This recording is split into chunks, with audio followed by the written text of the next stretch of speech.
It's time for ROTD Weekend.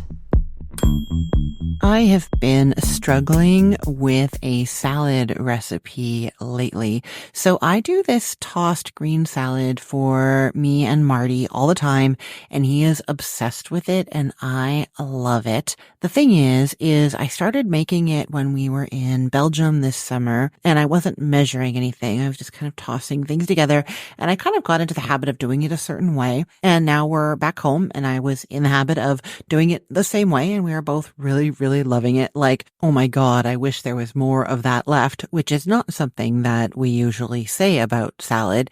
So we've been doing it all this time. And then we were getting ready for that Thanksgiving dinner that I told you about, the Canadian Thanksgiving dinner a couple of weeks ago. And that's the one, I think I mentioned this. I can't remember anymore. I say so many things, but we had been planning to do like a traditional Thanksgiving dinner for a group of friends. And then Hurricane Milton was heading our way. We had all kinds of prep and stuff going on, and that was kind of leading up to that Thanksgiving dinner. And I decided to scale it way back and just do pierogies and pumpkin pie. But along with the pierogies, I wanted to do some salads, and I wanted to do this tossed salad. And so I stepped back from the way that I've been doing it all along, just kind of tossing things in a bowl. And I will be telling you how I do it, but I wanted to like measure things so that I could scale it up for this larger group of people and get it right. So I tried to measure what I was doing, how I'd been doing it in Belgium, how I've been doing it since we got back.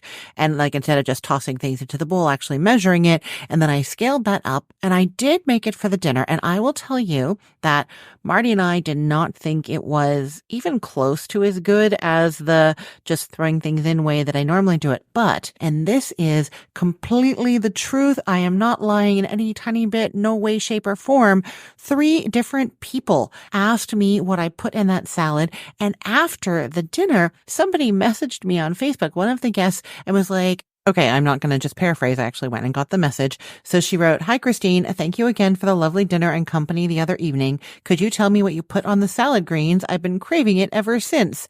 Like, for real, salad greens, just a green salad. It really is that good. But that was the version that wasn't even as good as what I think we normally make. So I'm in this place where I want to share this salad recipe with you guys, and I will probably put it on the website or something at some point. But so far, the just on a whim kind of version is better than the measured out one. I'm not entirely sure what to do about that. So for now, until it goes up on the site and I try testing even more and try perfecting it even more, I am going to tell you now how I make this addictively good tossed green salad. I'm going to tell you how I do it just for like me and Marty on a normal weeknight. And then I'm going to tell you what I've got for the measurements that I figured out for making it for a larger group where you actually measure the dressing into a jar, and then how you do the salads. I'm going to tell you both of those things today because I don't feel comfortable putting it up on the website yet because it's not quite there, but I really want you to try it, you know? So what I do is I take a large salad bowl or like large mixing bowl, and then I get a clove of garlic and I peel it and I cut it in half and I rub the cut side all over the inside of the bowl. Sometimes I do the second half as well. You can often, depending on the kind of bowl, see where the juice from the garlic has rubbed onto the bowl, and so avoid going over the same places twice. But you want to get a good coating all inside and on the bottom of the bowl. And if you think this doesn't make a difference, that you're not going to get garlic flavor in your salad, you are wrong. It really does work. And if you don't believe me, I mean, if you ever done this thing where you just toast some bread and then take a cut garlic clove and rub the cut side on your toasted bread, it makes the most amazing garlic toast. No butter, no oil, just the garlic. And it's just from the juices rubbing off. And so much of them will come off sometimes that you actually have to be careful to not rub too much. So that's essentially what you're doing, rubbing this garlic juice inside your salad bowl. Then I drizzle in some red wine vinegar. I just kind of go like one circle around the bowl. And then I drizzle in maybe the same amount of either grapeseed oil or olive oil. And then just the tiniest bit of balsamic vinegar. And then I take quite a good helping of kosher salt and sprinkle that over everything. And then I toss it with a pair of tongs. And I suspect that the salt is actually helping the garlic come off the sides of the bowl onto the lettuce, maybe sort of bruising the lettuce a little bit, helping the salad dressing get more flavorful. I don't know. But but there is something about that combination. And so then toss it around. And since this is inexact, right? Like I haven't told you actual measurements and I'm not using measurements, then I taste a couple of leaves. And if they're delicious, I stop. And if they're not delicious, if they're too wet, I will add more salad leaves. And if they aren't like wet enough, then I add another round of those ingredients and I'm testing for salt as well. And so that's what I've been doing. And it is just addictively good. Okay. So then when I was trying to figure out what I'd done and I scaled this up, so I sort of like did what I just told you about, but kind of measured as I was going and wrote it down and then multiplied that to try and get the right like balance of the ingredients so that I could do a big batch for this larger salad, right? So the first thing I realized was that rubbing the inside of the bowl with garlic wasn't going to have the same effect because the bowl and the amount of salad, like it just wasn't going to work. And I was going to store some of the salad in like a zip top bag beforehand. Like it just wasn't going to work the same way. So instead, I really wanted that like intense garlic juice flavor. And I didn't want like chunks of even minced garlic. So what I used is I have this little ceramic plate that's for making garlic paste. I used that, but what you can do instead is use a rasp, like a really fine grater. You really want that really, really fine, pulpy garlic juice. Okay. It's going to have the pulp, but you don't want those little bits as much. Okay. So scrape that into a jar along with 1.5 cups of red wine vinegar, 1/2 cup of your oil, grapeseed oil or olive oil, and then 1/8 of a cup of balsamic vinegar, and then put a 1/2 teaspoon of regular salt in there and shake that up really good. And then that is going to be drizzled onto your salad greens with a good pinch of that kosher salt as well added. And same idea. Mix it all up. If it tastes delicious, then you stop. If the leaves are too wet, add more leaves. If they need more, add more. And that's kind of how you do it.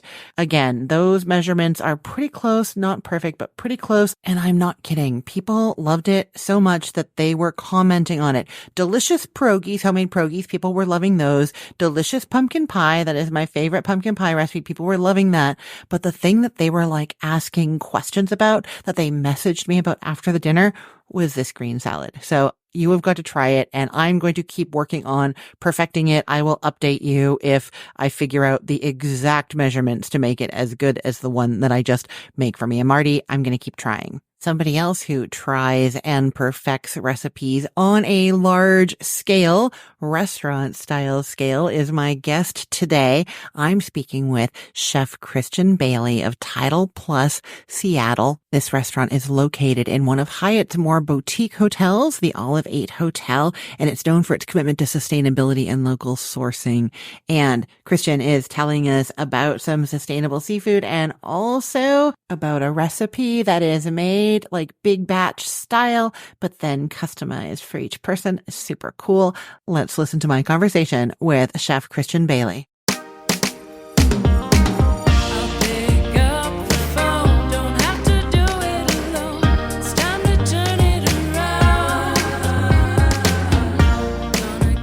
Hi, Christian. Welcome to the show.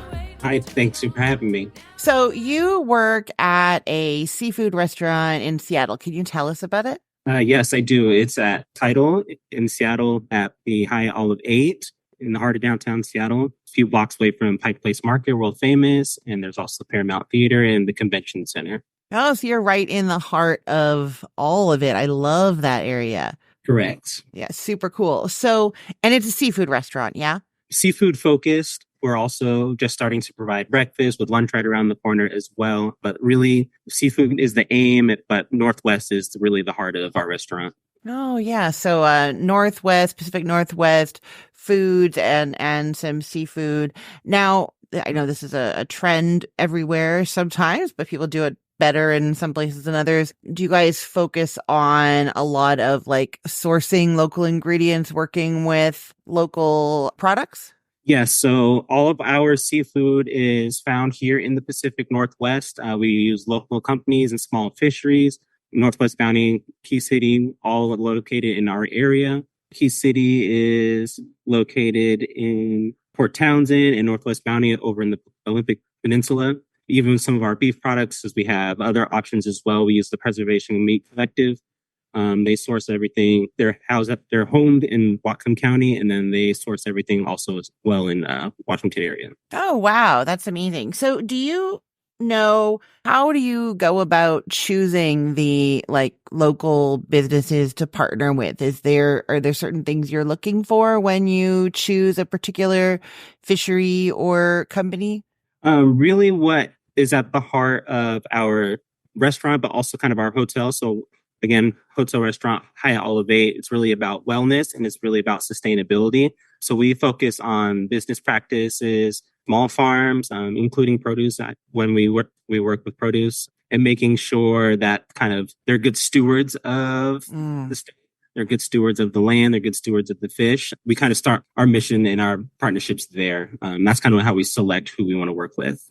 That makes sense. Okay, I don't know how to ask this exactly. No, I do. It's seasonality. It is. I was about to say, I'll just tell you. I was about to say, I know, for instance, that Alaskan salmon's only available part of the year. So are there other seasonal seafood challenges that you run into when you're crafting a menu? I mean, Hyatt is a big company. You're working at a smaller restaurant within there, but can you always get what you need? How do you adapt for that? We can always get what we need. It's really about maintaining quantities. Being in a hotel restaurant, there is an aspect of giving people what they want, the familiarity of food when they travel. When you travel with the Hyatt, you kind of expect certain things, but with a local flair. And sometimes that's where your menu flexibility comes in. So I want a fish sandwich. Okay, during this time of year, it's going to be salmon. And this time of year, it's going to be rockfish. And maybe this time of year, it'll be cod. And really being flexible. And I think that's really kind of what Tidal is about, kind of going with the flow. It's kind of my own personal mantra as well. What do guests want? Okay, let's do it. And making sure we use something that's in our area to provide something that's humble and close what guests want, because that's what we want. At the heart of it is service. Okay, so seasonality or quantities seems to be something you're handling well. Are there any particular challenges we might not know about when it comes to working with local and sustainable foods? What do you find to be challenging? Some of the challenges are really just getting, especially in a hotel and corporate environment, is getting to learn what other options are available to you.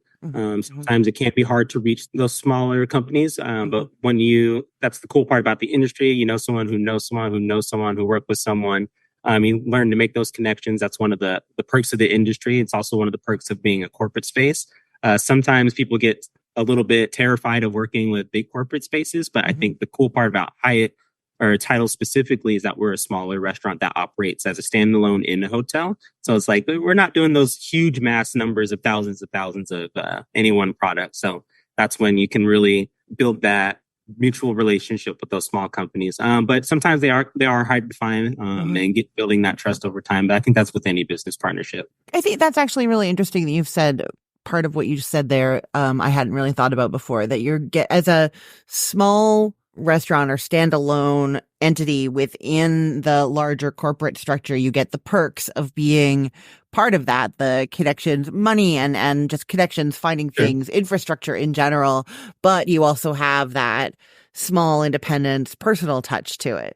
Correct. And so one of the most interesting things about Tidal and Hyatt Elevate is there's actually 3 Hyatts on our block. And so the idea is that each brand is different. So right across the street from us is a 1,250 room hotel. Right, that's really aimed at pleasing convention guests and large scale. So that's one of the things we can borrow things from over there. There's the Grand down the street that also offers its own brand, and that's what's really cool about Tidal and Hyatt Elevate. It's more of a local focused and boutique brand. And so our hotel is 350 something rooms. It's a much more unique experience. Oh, I love that. That's really cool. I didn't realize that. I knew that it was a boutique hotel, but I didn't realize you had other ones nearby as well. So you have that to lean on each other and you look out for each other. That's very cool. So Christian, have you brought a surprise recipe for me today? I have. Yay. What have you brought? I'm going to be featuring our seafood chowder.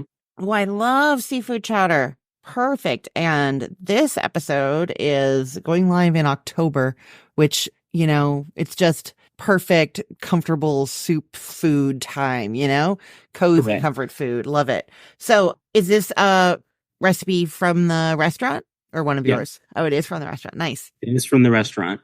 So Oh. the reason I picked the chowder is exactly kind of what you said. Oh, people, I love chowder. So it's something that people are familiar with, and Hmm. similar to kind of what we talked about earlier. We want to give people what they want, but in a way that is really unique to us. So Hmm. going through kind of what makes this chowder unique as opposed to there's millions and millions of chowders, right? Yeah. Everyone's had a chowder, but talking about it in a different way, in a unique way, and kind of what leans to title culture and Hyatt culture and culture that's important to me. And Love it. Okay, where do you start when you're making the seafood chowder? butter makes everything best.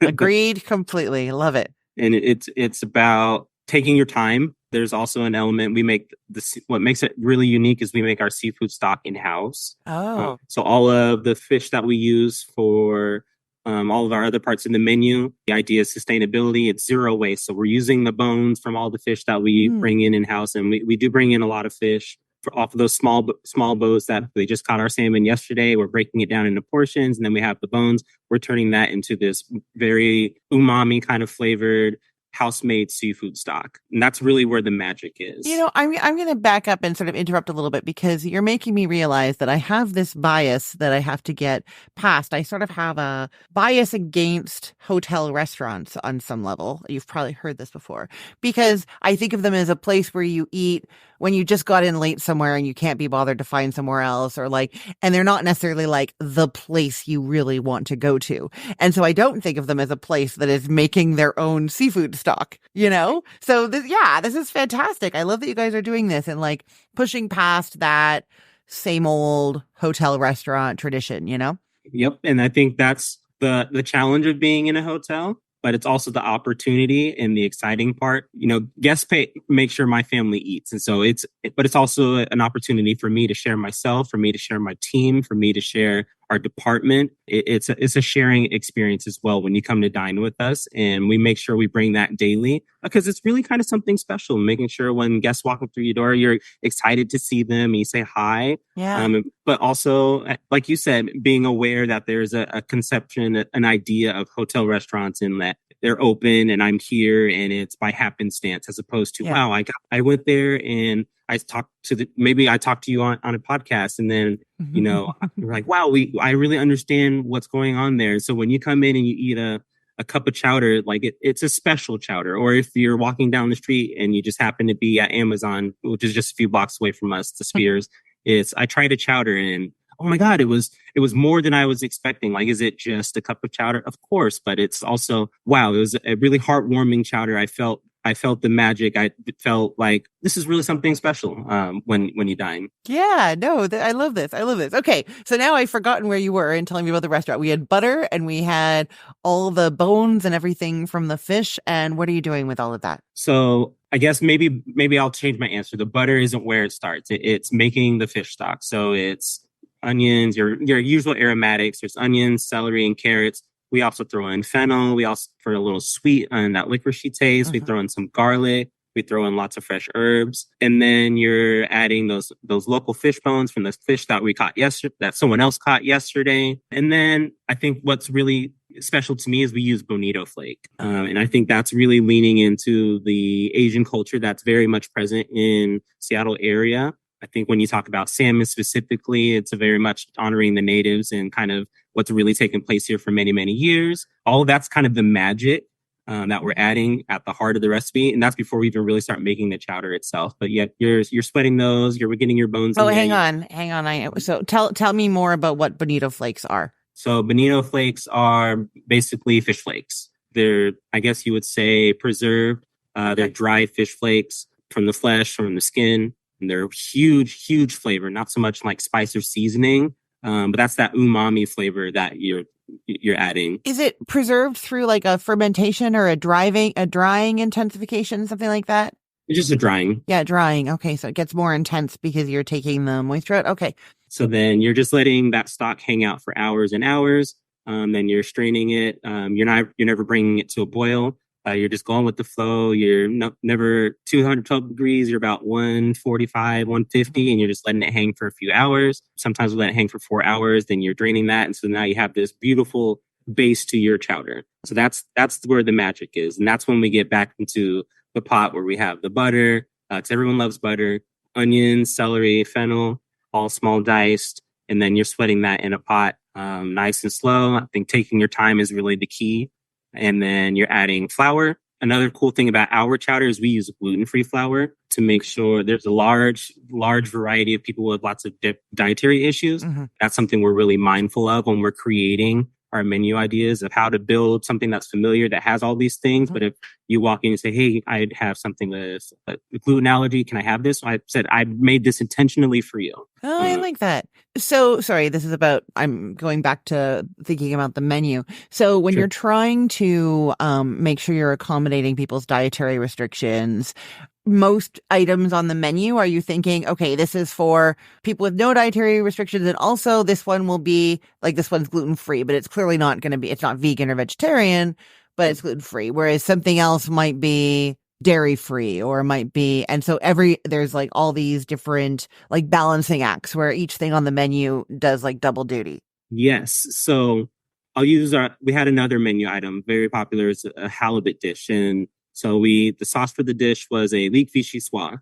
So vichyssoise is potatoes and leeks, and you make it into a soup traditionally, but we used it as a sauce. Nice. But what we did was we made basically the soup without dairy, without butter, and then we added that to order. Each time we fired one for a guest. So if there's a guest who doesn't want that dairy and that butter, I can make it equally as beautiful and flavorful, maybe a little different than you would traditionally, but in a way that more people can have it. And I can also use that dish for if a vegan guest comes in, say, I have just the thing for you. I made this sauce intentionally, knowing that someone out there is going to be looking for a vegan item. And if it's not a set vegan menu dish, then it's something I can say, I can come talk to you in the dining room and say, hey, what are you looking for? I have this idea and I make something for you with that in mind. And so really being, like you said, being aware, the forethought to say, I need to make sure I have things that are accessible to other many types of people. Pork is a big thing. There's a lot of Muslim population downtown. So when we talk about the chowder, you're going to say, well, wait a minute, doesn't most chowder have a bacon or pork aspect? Like it does, but we add it on the end.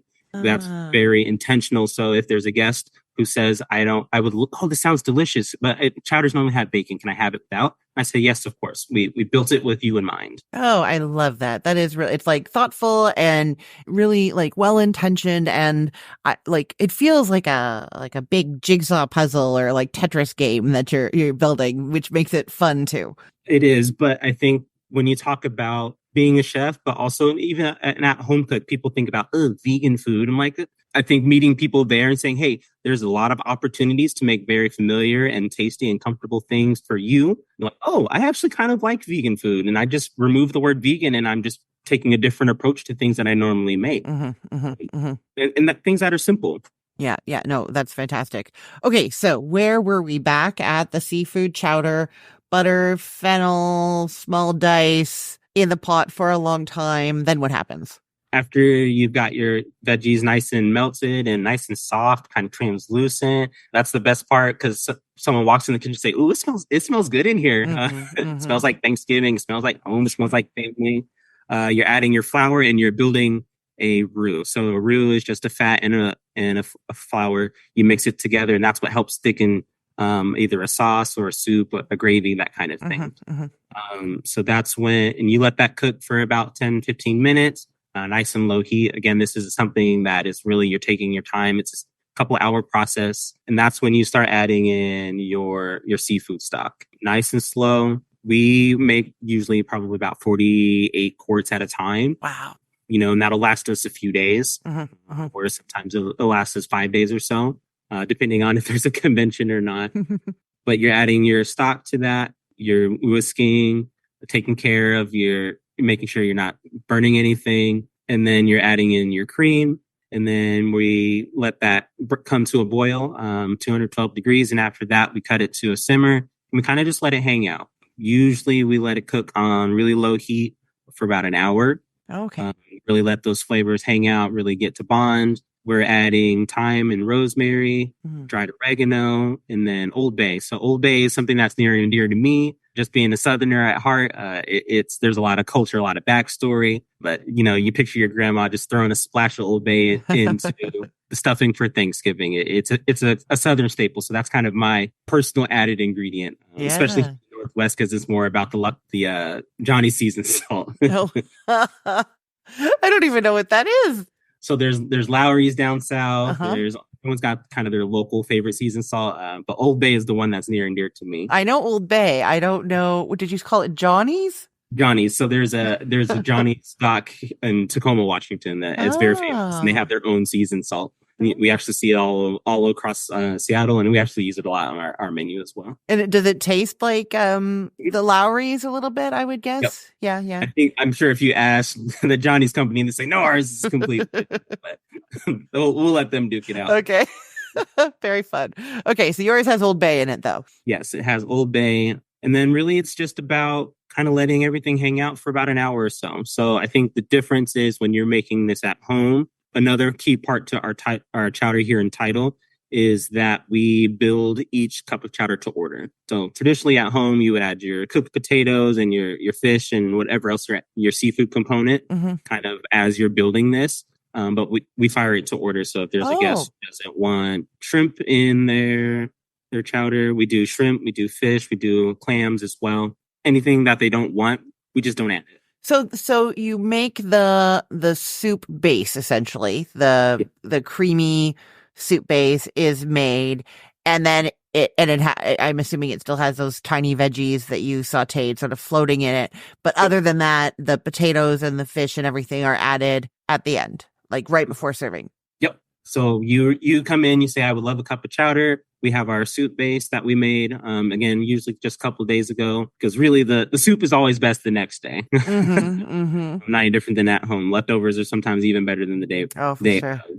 And we're heating it with a little more of that house-made stock. We're adding in our shrimp. We're adding in our diced potatoes. We're adding in our clams. We're adding our fresh diced fish. And that goes back to the zero waste, breaking down these whole fish. We have an in-house butcher. He breaks down a whole fish. He cleans it off the bone. We save the bones. We use salmon bellies for soups. We use nice, beautiful portions for your entrees. And then the rest, I hesitate to use the word scrap because I think everything has a purpose. And so we use other pieces of fish to use for this chowder. And so we're adding all those things to order. So each cup of chowder is really custom made for the person who asked for it. Yeah. Okay. Now I want to know how are you cooking the fish for the chowder? Like, is it getting simmered or is it grilled? Yep. You're simmering it. So we're simmering like it was cooked in the chowder base with that added seafood stock. And so we're just kind of taking that same, let it hang out for a while approach, kind of, but making it smaller. You sit 5 minutes later, you have a beautiful, fresh made cup of chowder. I love that. That is a wonderful idea I'm trying to think when in my like home cook world I would do something like this. The closest thing is when I make like chicken noodle soup, but I don't cook the noodles in the soup. I keep them separate so that you toss them in because no one likes soggy noodles. No.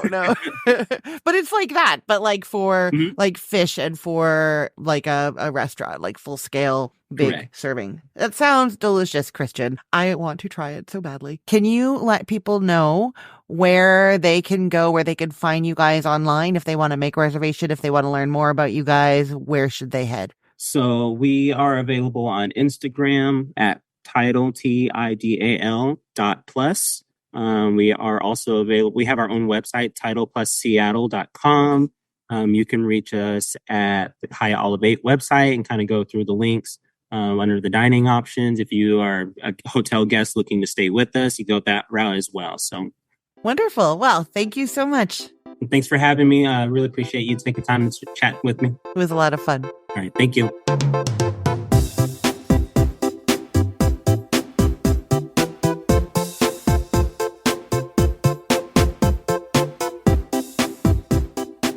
Oh, I cannot wait to get myself over to Seattle and try that chowder. You guys, make sure if you are in that area, you check them out, Tidal Plus, and ask if Christian's working. You can say hi, say that Christine sent you. And if you're not in the Seattle area, then check them out on Instagram. They are Tidal.plus. Thank you so much, Chef Christian. Okay, now as to what is going on in my kitchen. I am gearing up for like Christmas recipes now. You know, I'm always couple of months ahead. And I've decided this year to focus on some beef roasts. I have some beef roast recipes on Cook the Story that people really love, and I wanted to expand that repertoire. So we are doing this week a beef prime rib. And I really want to show like taking it off the bone yourself at home before cooking it, but then tying it back on, which is a way you can sometimes get it from the butcher already done for you. But if you do it this way, then you can season in between the bone and the meat. And I think that really makes a difference to your final product. So I am doing that with a reverse sear. And I think I already told you guys that I did a test on a beef tenderloin, and I am doing a little bit of refining on that recipe. And then to go with both of those, I am working on a beef gravy with the drippings from those roasts. Of course, you get more drippings from a prime rib than you do from a tenderloin, so trying to work on that. And an au jus recipe that is kind of made in the roasting pan with the prime rib as it cooks, red wine in the roasting pan that's kind of evaporating away. So that is what is going on in my kitchen this week. And so we are eating quite well in the evenings. The leftover rewarmed prime rib and beef tenderloin, beef galore. And some of that is going to end up in our freezer and probably be turned into all sorts of beef stroganoffs and beef noodle soup. And also I chop things like this up to make like quick quesadillas or burritos for my kids nights that I'm not here for dinner. I need to leave something for them, or like on the weekend for lunch, that kind of thing. So that is going to be going on this week. Lots of beef roasting. As to what is going live on the sites this week, I am so excited, possibly more excited than I've ever been to tell you what's going live on the site before. Okay, so first I'll tell you about the less exciting one, which is also exciting and delicious, but just less exciting. On the Cookful this week, a recipe for air fryer sun-dried tomatoes is going live. Actually, I am pretty excited about this because I've started doing this all the time now. You know, when you end up with a tomato that's like bruised a little bit or just past its prime, or more often even like I'll do for my kids in the morning, or one of my kids, I guess, really likes a tomato, avocado, and cheese toasted sandwich for breakfast, and it uses like half of a tomato, and I'll think to myself, oh, I'll have the other half like with my lunch, and then I don't, and then it's just sitting on the counter, sitting on this plate that I put it on looking like meh. I just cut it in half and put it in the air fryer and add it to my little freezer store of sun-dried tomatoes after that. So it's really great for when you notice that you've got some tomatoes that are past their prime, not doing as good, or like you have like a half little container of cherry or grape tomatoes left, that kind of thing. You can use whole tomatoes halved, or you can use the grape tomatoes. I give instructions for both, and yeah, they work really great. And I will tell you, actually, this is really cool. So we did this test when Jennifer was here helping me one day, and then she let me know that literally later that week, her and her husband were planning to make something for dinner that called for sun-dried tomatoes, and they didn't have any. And so instead of one of them running to the store or just like leaving them out, they just took a handful of their grape tomatoes from the counter and put those in the air fryer, and they worked perfectly. And she was like, yeah, so it's not just for when you have tomatoes that aren't great. It could be for when you need some sun-dried tomatoes in a pinch, right? So that is going live on the Cookful this week. And then the recipe I am so excited about is my festive Christmas salmon with Mediterranean flavors. This is a whole side of salmon that feeds a crowd, that is super easy in terms of like making it and just the timing of like timing the rest of your dinner. You can actually serve it cold on a buffet, room temperature on a buffet, even like it comes out of the oven, the salmon, without all the toppings on it. And it has to sit for a little while because one of the toppings is this, it's almost like a tzatziki sauce. It's sour cream and dill, no cucumber, sour cream, dill, and garlic that you spread over the cooked salmon. But if you put it on hot salmon, it kind of like melts into it in a not good way. So you need it to like sit for at least 15 minutes, but you can leave it for as long as 30. And so it's just really, really convenient for, you know, holiday cooking. We have lots of people over, very versatile in that way, and it's delicious. So it's the side of salmon cooked very simply, and then that like garlic sour cream sauce with the dill goes on there, and then it's a topping of chopped tomatoes, roasted red peppers, there's parsley and chives all scattered over top. So it's very Christmassy looking, red and green, beautiful, delicious. It's like one of my favorite things that I have like created or made in, I don't even know how long, so long. I've been dying to tell you about it. I've been waiting for this to go live on the site ever since I first did the first test, and it is going live this week. You've got to check that out. That is the Christmas salmon going live on Monday on Cook the Story. As to what I'm telling you about on this podcast this week, actually the festive salmon is not on the list. I know usually the things that are new are coming up on the podcast, but that is not happening this week. You have to wait another week for that one. But the air fryer sun-dried tomatoes are going to be one of the episodes this week. We're doing a garlic soup in anticipation of, keeping the vampires away for Halloween, and a pumpkin soup as well. So all kinds of festive holiday right in the season soups for you. There's also a slow cooker ham recipe, and a really fun idea for a hot chocolate done in a slow cooker, and then a hot chocolate bar with lots of different toppings and things you can do. So lots to look forward to. If you are not already subscribed to this podcast, or you don't want to miss any of the things that I've told you about, you need to subscribe now. There are 2 easy ways to do this. On your phone, go to cookthestory.com/ROTD, and you will see some links at the top there for Apple Podcasts, that kind of thing. And you click on the one that you use and it'll take you right to the show. And then you can hit subscribe or follow there. If there's a place to leave a rating and a comment, do that while you're there. And then the other way that you can do it is on your phone, go to whatever podcast app you use and search for Recipe of the Day there. And I should show up. We're pretty much everywhere at this point. So Recipe of the Day on your favorite podcast app. And same thing, if there's a place to rate and review, please do that. Punch that 5-star button, type that in, let other people know that you love it so that they give this show a try.